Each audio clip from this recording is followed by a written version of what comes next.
लोहा शहरात धम्मध्वजावरून वातावरण तापलं. पोलिसांनी बंदोबस्त केला तैनात. जायकवाडी वसाहतीतील मागील 2 दशकांपासून डौलाने फडकणारा पंचशील धम्मध्वज काढण्यात आल्याने आंबेडकरी समाजात तीव्र नाराजी निर्माण झाली. ध्वज पुनर्स्थापनेसाठी नांदेडसह लातूर, हिंगोली आणि परभणी जिल्ह्यातील अनुयायांनी लोहा तहसील कार्यालयावर मोर्चा काढला. प्रशासनाकडून धम्मध्वज पुन्हा बसवला न गेल्याने अखेर वंचित बहुजन आघाडी, सामाजिक संघटनांसह समाजबांधवांनी त्याच ठिकाणी धम्मध्वजाची पुनर्स्थापना केली आहे. आता या जागेची नगरपालिका अभिलेखातील पूर्वीची नोंद आणि धम्मध्वजाचा प्रश्न कायमस्वरूपी निकाली काढण्याची मागणी होत आहे. आमदार प्रताप पाटील चिखलीकर हे लोहा विधानसभेचे लोकप्रतिनिधी आहेत. राष्ट्रवादी पक्षाची लोहा नगरपालिकेत सत्ता आहे. त्यासाठी आमदार यांनी लक्ष घालावे, अशीही भावना व्यक्त होत आहे. पाहूया स्टार भारत न्यूजचा हा विशेष ग्राउंड रिपोर्ट. आंबेडकरी चळवळीसाठी प्रसिद्ध असलेला लोहा तालुका, लोहा येथील लोहा कंधार रोडवर असलेल्या या ठिकाणी पंचशील ध्वजे यापूर्वी या ठिकाणी होता, पण इथल्या काही लोकांच्या सांगण्यावरून अज्ञात व्यक्तीने इथला पंचशील ध्वजे काढल्यामुळं लोहा शहरामध्ये मागील महिन्यापासून तणावाचं वातावरण होतं. या निमित्तानं हे प्रकरण न्यायप्रविष्टही झालं होतं. तालुक्यातील जिल्ह्यातील सर्व प्रशासनामध्ये या पंचशील ध्वजा प्रकरणी चर्चाही झाली आणि या ठिकाणी लोहा कंधार आणि पंचक्रोशी इथल्या सर्वात कार्यकर्त्याच्या वतीनं एक भव्य असा या ठिकाणी प्रशासनाला जाणीव करून देण्यासाठी आंबेडकरी चळवळीच्या माध्यमातून या ठिकाणी एक मोठा प्रचंड बहुसंख्येने महिलांचा, तरुणांचा, युवकांचा या ठिकाणी मोर्चा आयोजित केला होता. तरीही या ठिकाणी प्रशासनानं कार्यकर्त्याशी फक्त चर्चा चालू ठेवली, परंतु ध्वज प्रशासनाच्या वतीनं काही या ठिकाणी पुन्हा त्या जागेवर रोवण्यात आला नाही, बसवण्यात आले नाही. आज आपण पाहू शकता माझ्या पाठीमागच्या साईडला बनतेजी आहेत. आंबेडकरी चळवळीमध्ये काम करणारे अनेक ह्या ठिकाणी सर्वपक्षीय नेते आहेत. विशेषतः वंचित बहुजन आघाडीच्या वतीनं श्रद्धेय बाळासाहेब आंबेडकर यांना मानणारा या ठिकाणचा मोठा वर्ग त्या पक्षाच्या वतीनं, सर्व पक्षीय संघटनांच्या वतीनं, सामाजिक संघटनाच्या वतीनं या ठिकाणी पुन्हा ह्या ठिकाणी पंचशील ध्वजे रुबाबामध्ये, थाटामध्ये आंबेडकरी विचारधारेला साजेशील अशा तरुण युवकाच्या कार्यकर्त्याच्या जल्लोषामध्ये, जोशामध्ये पुन्हा या ठिकाणी फडफडतो आहे. या ठिकाणी बुद्धम शरणम गच्छामी, धम्मम संगम गच्छामी, बुद्धम शरणम गच्छामीचा जयघोष होत आहे. डॉक्टर बाबासाहेब आंबेडकरांच्या जीवनचरित्रावर या ठिकाणी सुंदर असे गाणे, उत्स्फूर्त असे गाणे, प्रेरणादायी असे गीतं गाऊन या ठिकाणी तरुणांना, या ठिकाणच्या कार्यकर्त्याला या ठिकाणी शाहिरांनी, कलाकारांनी या ठिकाणी मार्गदर्शन केलं. पुन्हा एकदा या पंचशील ध्वजाच्या सावलीखाली, पंचशील ध्वजाच्या पुढं या ठिकाणी पुन्हा एकदा इथं आंबेडकरी समाज एकवटला. आपण पाहू शकता या ठिकाणी आता पोलीस प्रशासन लोहा या ठिकाणी येऊन कार्यकर्त्याशी चर्चा करून यापूर्वी गेले असं या ठिकाणी ऐकायला मिळते. या ठिकाणचे पंचशील कांबळे असतील, महाबळे असतील, त्यांना साथ देणारे या ठिकाणचे सर्व या शहरातले पंचक्रोशीतले कार्यकर्ते असतील, या ठिकाणी आज दिवसभर बसून आहेत. आपण या संदर्भानं या ठिकाणी चळवळीत अनेक कार्यकर्ते आहेत. आपण त्यामध्ये पंचशील कांबळे यांच्यासोबत आता आपण चर्चा करणार आहोत की नेमकं आपण हा ध्वज या ठिकाणी बसवलेला आहे, हे ध्वज या ठिकाणी रोवलेला आहे. पंचशीलचा ध्वज या ठिकाणी अभिमानाने, स्वाभिमानाने डॉक्टर बाबासाहेब आंबेडकरांचा, बुद्धाच्या क्रांतीचा विचार देण्यासाठी आपण पुन्हा एक पुनर्जीवित केलेला आहे. या चळवळीमध्ये नेमकं काय आहे, आपण पंचशील कांबळे यांच्यासोबत चर्चा करूया. इथल्या लोहा मतदारसंघातील सर्व राजकीय पुढाऱ्यांना एक मेसेज जावा, पंचशील ध्वज पुन्हा या जागेमध्ये पुनर्स्थापित व्हावा, पुन्हा डौलाने या फडकावा. यासाठी आपण एक इथं सर्व आंबेडकरी समाजाला एकत्र घेऊन एक भव्य असं मोर्चाचं तुम्ही आयोजन केलं होतं. पण प्रशासनानं आपल्याला कितपत मदत केली, काय प्रशासनाचे उत्तर आले आणि त्यानंतर आपणाला इथं परत आज पंचशील ध्वजे या ठिकाणी स्थापन करण्यासाठी, उभं करण्यासाठी आपण जी भूमिका घेतली, यामागची काय भूमिका आहे? महाराष्ट्र यासाठी आतुरतेने वाट पाहते, काय सांगणार महाराष्ट्र? सर्वप्रथम आपल्या चॅनलचं लोहा शहरातील एक आंबेडकरी तरुण म्हणून, आंबेडकरवादी म्हणून आपलं खूप खूप आभार व्यक्त करतो, आपल्याला धन्यवाद देतो की आपण या ठिकाणी आलात.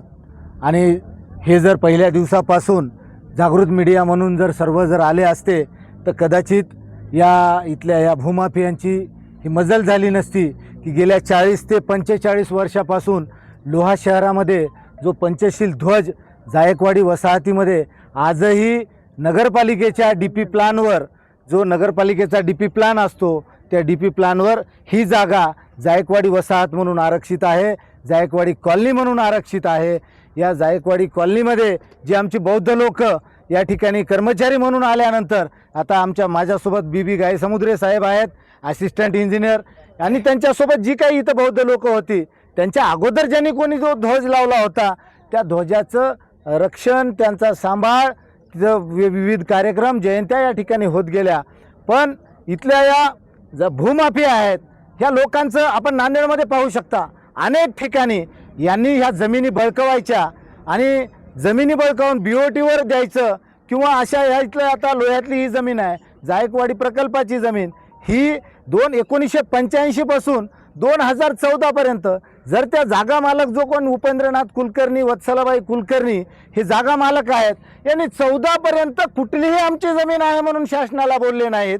आणि एकदम कुठून तरी हे दलाल येतात, ही उदगीरचे 3, परभणीचा 1 आणि लोह्यामधले हे कोण गुंडावार, कोण कोटलवार वगैरे, हे असे दलाल, हे भूमाफिया लोक येतात.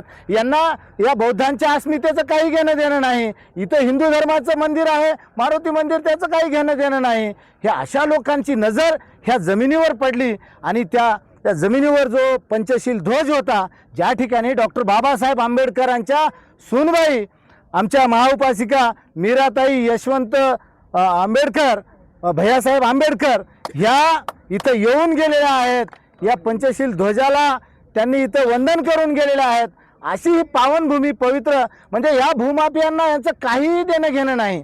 आणि तो ध्वज यांनी इथून उद्ध्वस्त, या दलालांना, गुंडांना सर्व इथं यांच्याकडे आता बनत होते बंदुकी आहेत, हे आहेत, ते आहे. आम्ही पोलिसांना सुद्धा वारंवार सांगितलं. यांनी पोलीस प्रशासनाला खोटं म्हणजे यांनी तक्रार दिली. आमचं तर म्हणणं होतं बीबी गायसमुद्रे साहेबांवर त्यांनी कारवाई करावी, पण त्यांच्यावर कुठलीही कारवाई केली नाही आणि त्यांना दहशतीमध्ये आणून त्या ठिकाणी त्यांच्या हातून ते घटना, म्हणजे इच्छा नसताना त्यांनी ते प्रकार केला होता.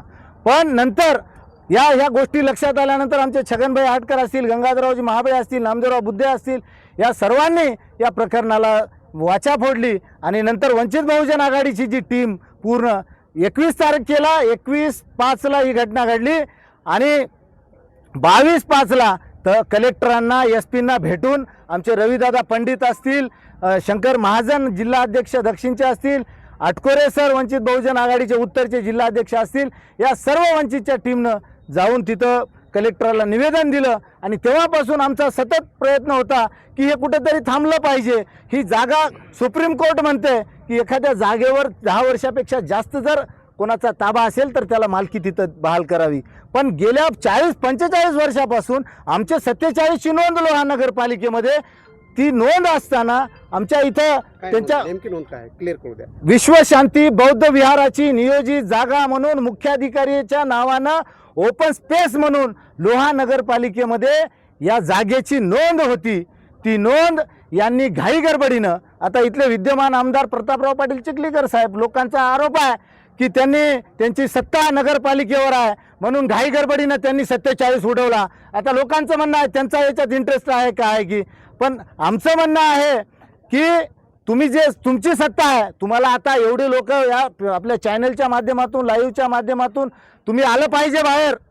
तुम्ही लक्षवेधी क्रमांक 14 2025 हिवाळी अधिवेशनामध्ये आपण लक्षवेधी क्रमांक 14 उपस्थित केली. त्यामध्ये आपण प्रश्न उपस्थित केला की अध्यक्ष महोदय, ही 1985 पासून ज्या जायकवाडी प्रकल्पाची ही जमीन होती आणि त्या जमिनीचं एकदमच अधिकाऱ्यांना संगनमत करून धरून इथं ही जमीन त्या ह्यांना शेतकरी आणि त्या प्लॉटिंग माफियाला तुम्ही दिलेली आहे. या देणाऱ्या जबाबदार जे कोणी अधिकारी आहेत यांच्यावर कारवाई करणार का, हे लक्षवेधी आहे. आमच्या प्रत्येकाने ती लक्षवेधी आम्ही ऐकलेली आहे, आम्ही बघितलेली आहे. मग आपण याचा कुठंतरी आपण जबाबदार आहात, आपण विधानसभेचे इथले आमदार आहात, आपण सांगितलं पाहिजे, बाहेर आलं पाहिजे आणि येऊन या बौद्धांची जागा, यांना म्हणलं पाहिजे तुम्ही की बौद्धांची जागा आहे 9,840 स्क्वेअर फीट, ही त्यांना बौद्धांना परत द्यावी. त्या ठिकाणी सन्मानानं तो जो आमचा 47 यांची नगरपालिकेवर सत्ता आहे, राष्ट्रवादीचा नगराध्यक्ष आहे, 17 नगरसेवक राष्ट्रवादीचे आहेत आणि जे घाई गडबडीनं चुकीनं यांनी, आता चूकच म्हणता येईल कारण नगरसेवकांचा कुठलाही ठराव बॉडीचा या ठिकाणी झालेला नाही. आपल्या टिप्पण्यावर कुठे एवढ्या मोठ्या धार्मिक स्थळाचं यांनी 47 उडवायचा अधिकार आहे का? आता उद्या काही पण टिप्पण्या घेतील. नगरसेवक कशासाठी आहेत? नगरसेवकांनी सुद्धा सर्वांनी प्रश्न उपस्थित केला पाहिजे सीओला की बाबा एवढे उद्या लोहा शहरामध्ये मस्जिदी आहेत, मंदिरं आहेत, बाजूला मारुती मंदिर आहे, यांचे कुठं आहे त्यांचे डॉक्युमेंट? तुमचा कुठलाही पुरावा नसल्यामुळे तुमचा पंचशील ध्वज. अरे असं थोडंच असते. एवढे धार्मिक स्थळ पूर्ण भारतभर आहेत, कुठं किती पुरावे आहेत? आम्हाला कशाला? तुमच्याकडे त्याच्या नोंदी आहेत. पंचशील कांबळे साहेब, तुम्हाला थोडंसं थांबवून एका प्रश्नाकडे आपलं लक्ष वेधतोय मी. तुम्ही म्हणता त्याची नगरपालिकेला नोंद आहे. नगरपालिकेमध्ये एकाच पक्षाच्या हातामध्ये इथली सत्ता आहे. राष्ट्रवादी काँग्रेसचा इथं नगराध्यक्ष आहे, त्यांच्याच पक्षाचे सगळे सत्ताधारी नगरसेवक आहेत. आपण नगरपालिका प्रशासनामध्ये 5 वर्षे 10 वर्षे आपण काम केलेलं आहे. नगरपालिका आपल्याला माहीत आहे, तिथलं प्रशासन माहीत आहे. परंतु या भागाचे लोकप्रतिनिधी, ज्याचा तुम्ही आता उल्लेख केला, आमदार प्रताप पाटील चिखलीकर या भागाचे लोकप्रतिनिधी आहेत, आमदार आहेत. मग एवढं मोठं मॅटर, एवढी मोठी घडामोड ह्या मतदारसंघामध्ये घडते. प्रत्येक गोष्टीचा माध्यमातून आमदार साहेबांना ह्या गोष्टी अवगत झालेल्या असतील. परंतु एक समाजाचा नेता म्हणून, समाजाचा कार्यकर्ता म्हणून काही समाजातल्या प्रमुख मंडळीला घेऊन आपण आमदार साहेबासोबत याबद्दल काही चर्चा घडवून आणली का? किंवा नगरपालिकेमध्ये असं का झालं याबद्दल आपण प्रशासकीय अधिकाऱ्यासोबत कधी काही चर्चा केली काय? आणि त्याचा आउटपुट काय आलेलं आहे? महाराष्ट्राला काय सांगणार? आपल्या चॅनलच्या माध्यमातून सांगतो की विद्यमान आमदार आहेत. इथं गेल्या 21 मे पासून सदरील प्रकरण चालू आहे. आपण पेपरमध्ये सगळ्या न्यूज आहेत. लोहा शहरामध्ये ऐतिहासिक असा बौद्धांचा जवळपास 15 ते 20 हजार बौद्ध जे पूर्ण नांदेड जिल्ह्यातून, लातूर जिल्ह्यातून, हिंगोली, परभणी आणि आजूबाजूच्या सर्व जिल्ह्यामधून एवढ्या मोठ्या प्रमाणामध्ये इथं लोहा तहसील कार्यालयावर मोर्चा निघतो की पंचशील ध्वजाची जागा, आमच्या पंचशील ध्वजाची विटंबना झालेली आहे. आणि मला तर नाही वाटत की त्यांच्या कानापर्यंत असा विषय गेला नाही. कारण जबाबदार ते काल परवाच आम्ही एक त्यांची बाईट बघितली की लोहा शहरामध्ये ऐतिहासिक बौद्ध विहार मी बांधतोय आणि त्याचा पूर्ण म्हणजे आपल्या नांदेड जिल्ह्यातलं नाही तर संपूर्ण मराठवाड्यातलं, महाराष्ट्रातलं 1 नंबरचं बुद्ध विहार मी बांधतोय म्हणून आमच्या जुन्या गावामध्ये ते बुद्ध विहाराचं वगैरे त्या ठिकाणी आहे. पण मला आदरणीय चिखलीकर साहेब, आपणास प्रश्न मला आता म्हणजे आपण प्रश्न विचारला त्याच्यावर सांगतो की आपण एवढा मोर्चा निघतोय, झेंडे आमचे पंचशील ध्वज इथले जे आमचे धार्मिक स्थळ उद्ध्वस्त करायचे आणि एकीकडे आपण आव आणायचा की आम्ही एवढं मोठं हे बांधतोय. आमची इथली बौद्ध बांधव दूधखोळे नाहीत. सर्वांना माहीत आहे की काय झालंय, कोणाकोणाचा सहभाग आहे, कोणाकोणाचा हात आहे. त्याच्यामुळं त्यांना माहीत आहे. आम्ही गेल्या 21 मे पासून रस्त्यावरची हे आम्ही आंदोलन करत आहोत आणि त्याच्यामुळं अगदी साधी गोष्ट आहे की त्यांना हा पूर्ण विषय माहीत आहे. फक्त तुमच्या चॅनलच्या माध्यमातून मी चिखलीकर साहेबांना मी विनंती करतो की साहेब 9840 फीटाची ही जागा जी नगरपालिकेची 47ची नोंद पूर्ववत आपल्या नगराध्यक्षाला सांगावं, बॉडीनं ठराव घ्यावा आणि आम्हाला तुमच्या वतीनं 5-10 कोटी रुपये देऊ वाटले तर. नाहीतर आमचे सगळे इथं गंगाधर मामा आम्ही इथं बौद्ध विहाराला पट्टी करून आम्ही इथं बौद्ध विहार बांधायची आमची तयारी आहे. नमुना नंबर 47 नगरपालिकेनं चुकीनं म्हणा किंवा कुणाच्या सांगण्यावरून म्हणा ती कमी केलेली ही जागा तिथं अस्तित्वाला ठेवलेली नाही, रेकॉर्डला ठेवलेली नाही. आणि यापुढं एक समाजाचा युवक कार्यकर्ता, पक्षाचा कार्यकर्ता, पक्ष म्हणून, समाज म्हणून आपण ह्या आंदोलनाला कुठल्या पद्धतीनं, कशा लेवलनं कसं चालवणार आहेत? कारण आधीच महाराष्ट्र हा आरक्षणाच्या कधीच्या मुद्द्यावरून अशांत होतो आहे, कुठल्या धार्मिक मुद्द्यावरून अशांत होतो आहे. हे झेंड्याचं प्रकरण आहे. डॉक्टर बाबासाहेब आंबेडकरांच्या विचाराच्या त्याची प्रतारणा होऊ नये म्हणून आपण रस्त्यावर आलेला आहात. तर प्रशासन आणि समाज हे सगळं शांत असावं आणि झेंड्याचा प्रश्न सुखरूप सुटावा अशासाठी आपण काय अपेक्षा कराल आणि कोणी लक्ष घातलं तर हे प्रश्न सुटेल असं तुम्हाला वाटतंय? माझं म्हणणं आहे की इथल्या आमदारांनी, इथल्या प्रशासनाने याच्यामध्ये गंभीर दखल घेतली पाहिजे. आणि एक आपलं जर कुठल्याही धार्मिक स्थळावर एखाद्या वेळेस आता तुमचं यांचं म्हणणं असेल, मला पाठीमागं पोलिसांचं म्हणणं आलं की बाबा तुम्ही या ठिकाणी तुमच्याकडे काही कुठले पुरावे नाहीत, हे नाही ते नाही. पण ज्या महाराष्ट्रामध्ये नव्हे तर भारतभरामध्ये ज्या ठिकाणी अशी कुठं धार्मिक म्हणजे अशी सामाजिक प्रश्न निर्माण उपस्थित होतात, कोणी ध्वज लावतो, कोणी दर्गा हे करतो, कोणी एखादं मंदिर बांधते, त्यावेळेस प्रशासन पुढं येऊन तिथं क्यू प्रोसेस म्हणजे संविधानामध्ये एक प्रोसेस आहे, त्या प्रोसेसचा इथल्या प्रशासनानं आमचे बौद्ध धम्मगुरू आहेत, त्याचबरोबर आमचे इथं ज्येष्ठ गंगाधर महाबळे मामासारखी आमची ज्येष्ठ लोक आहेत.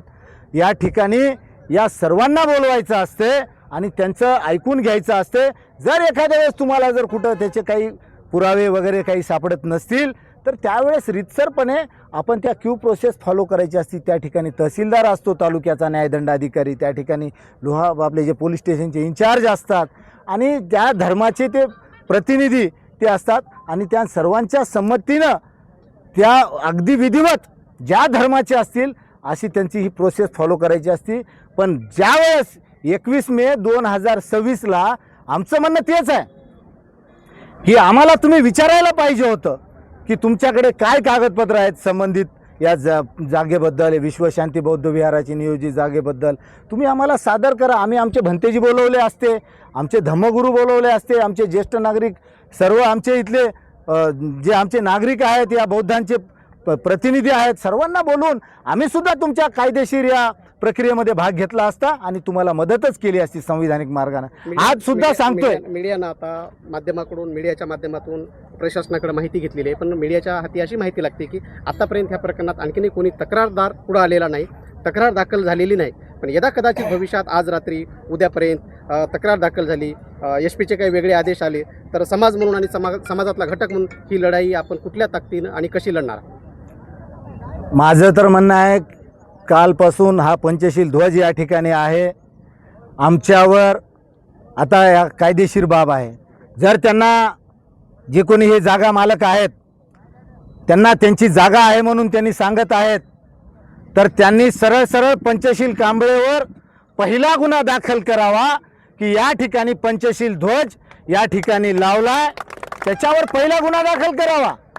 मग तुम्ही पोलिसांनी पोलिसांचं काम करावं आणि कोर्टाला कोर्टाचं काम करू द्यावं. कोर्ट ठरवेल की हा ध्वज पंचशील ध्वज जो पंचशील कांबळेंनी इथं लावलाय, त्या ज्या आंबेडकरी अनुयायांनी सर्वांनी मिळून लावला आहे ते आम्ही कोर्टामध्ये आम्ही आमच्याकडे जे पुरावे आहेत सादर करू. आमच्याकडे 47 आहेत, त्यांनी 47 कशा प्रकारे गैरप्रकारे त्यांनी हे केलं, आमच्याकडे ठराव आहे. या ठिकाणी महाउपासिका मीराताई आंबेडकर जे आलेले आहेत त्यांचे पेपरचे कात्रणं आहेत. या ठिकाणी मारुती मंदिराची कधी स्थापना झाली त्याचे आमच्याकडे पेपरचे कात्रण आहेत. सर्व आमच्याकडे कायदेशीर बाबी आहेत. त्यामुळं आम्ही कालपासून इथं ध्वज लावलेला आहे. यांची एकाची ताकद होईना गेली आमच्यावर गुन्हा दाखल करायची. आम्ही तर स्वाभिमानानं सांगायलो की पंचशील कांबळेवर गुन्हा दाखल करा, हे तितकंच खरं आहे.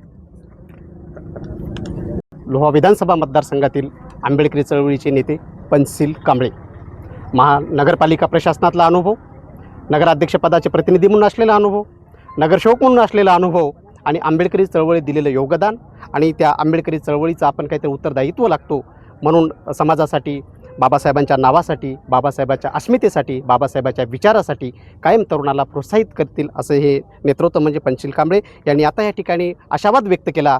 ही जी जागा मालक आहेत, या जमिनीचे जो कोणी जागा मालक आहेत ते कधीच्या 15-20 वर्षामध्ये इकडे फिरकले नाहीत आणि आमची जागा आहे असं कधी त्यांनी समाजाला सांगितलं नाही आणि ध्वजाला कधी विरोध केला नाही. मागील 25 वर्षापासून इथं सामाजिक, राजकीय, सांस्कृतिक कार्यक्रम ह्या ठिकाणी झालेले आहेत पण कधी इथं विरोध झालेला नाही.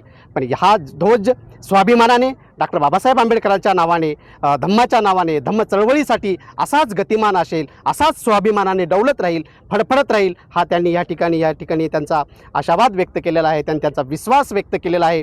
यानंतरही जर कोणी हे ध्वज काढण्यासाठी पुढं आलं तर पंचशील कांबळे म्हणून, मी समाज म्हणून, बाबासाहेब आंबेडकरांचा अनुयायी म्हणून, वंचित बहुजन आघाडीचा कार्यकर्ता म्हणून पहिला गुन्हा मी माझ्या अंगावर घेण्यासाठी मी तयार असेल आणि या ध्वजाला कुणाची हात लावायची ताकद होती हे बघण्याची मी ताकद ठेवून या ठिकाणी उभा आहे असा त्यांनी मीडियाशी संवाद व्यक्त केला.